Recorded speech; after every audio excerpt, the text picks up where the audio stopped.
I'm Scott Hervey from Weintraub Tobin. And I'm Josh Escovedo from Weintraub Tobin. Welcome to another installment of the briefing by the IP Law Blog. Senator Josh Hawley of Missouri has proposed copyright reform legislation, or so he calls it. Really, it's a target against the Disney Corporation. That's what we'll be discussing on this installment of the briefing by the IP Law Blog.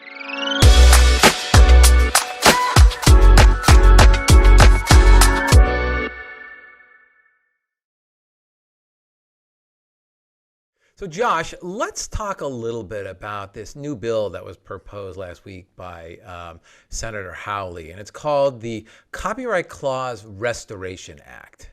Let's do it, Scott. So, what the bill would do is essentially eviscerate existing copyrights, but only for certain entities. And those entities would have to have market caps exceeding $150 billion, which for practical purposes demonstrates that it is unambiguously intended to punish Disney for its recent stance against legislation in Florida. As if the legislation itself didn't make the vindictive intent clear, Senator Hawley's office released a statement saying that thanks to special copyright protections from Congress, woke corporations like Disney have earned billions while increasingly pandering to woke activists. This isn't just absurd, it's patently false. Disney doesn't receive special copyright protections, and neither do other corporations. That's right, Josh. Those protections exist for all copyright holders, big or small, that choose to take full advantage of the Copyright Act. So, why do you think Hawley is proposing this? Well, Scott, after a full review of the legislation, it's clear to me that this is nothing more than the senator pandering to his base. It's not a serious attempt to reform copyright law. Yeah, I mean, I agree that this bill has serious, significant issues, but why do you think he's pandering to his base? Well, while the bill purports to shorten the length of the exclusive right to a creative work under copyright law from 95 years from publication or 120 years from creation, whichever is shorter, down to 54 years, it goes much further than that. The bill would not only shorten the length of copyrights on a proactive basis, but it would have a retroactive effect that would strip copyright holders of rights that they currently possess. While the law remains unsettled concerning whether a copyright constitutes a property interest for purposes of a constitutional taking, it seems logical that the court would conclude it does. Sadly, many of the media outlets have failed to even acknowledge the retroactive effect of this bill and its absurdity. And this is bolstered by the fact that Senator Hawley was a constitutional law professor and a former clerk to Chief Justice John Roberts. My point is, he understands basic constitutional principles and he knows that this bill could never pass constitutional muster. It's nothing more than noise. I agree, Josh. I think that this bill has a bunch of insurmountable issues. So, while Congress can shorten the length of copyright protection going forward, as it can lengthen it, it would almost certainly constitute a taking if Congress were to shorten the length of protection it had already granted to copyright holders. And there's another issue making this bill applicable only to companies that have a certain market cap. I don't think a company's EBITDA should have anything to do with the length of protection it receives under the Copyright Act. Copyright protection is constitutional, and it needs to be even for all, whether it is a big, large corporation or a small individual.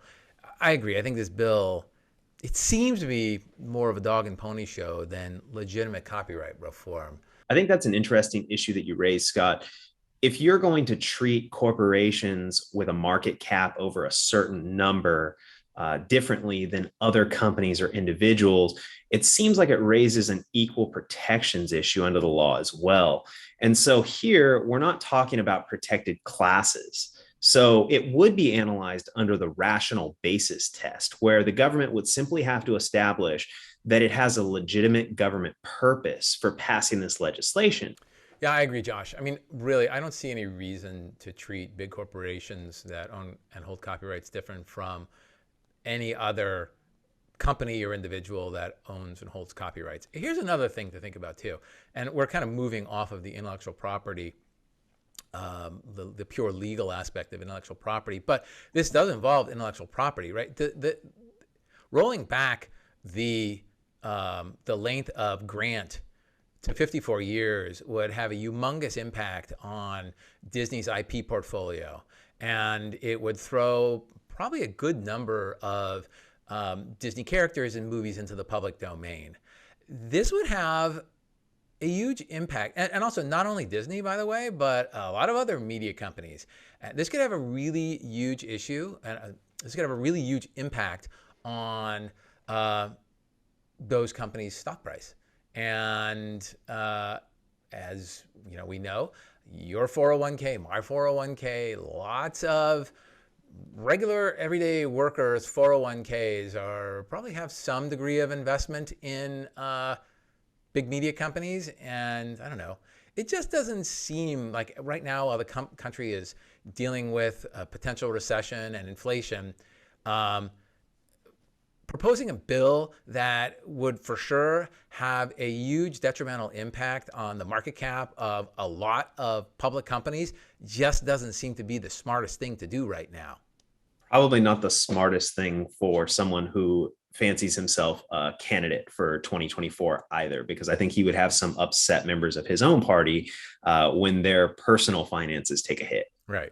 Well, we have ventured way off the course of intellectual property, but this is an interesting discussion, and Josh, thanks for bringing it to our attention. Thanks, Scott. Thanks for tuning into this installment of The Briefing by the IP Law Blog. Please remember to subscribe and share both the podcast and our YouTube program.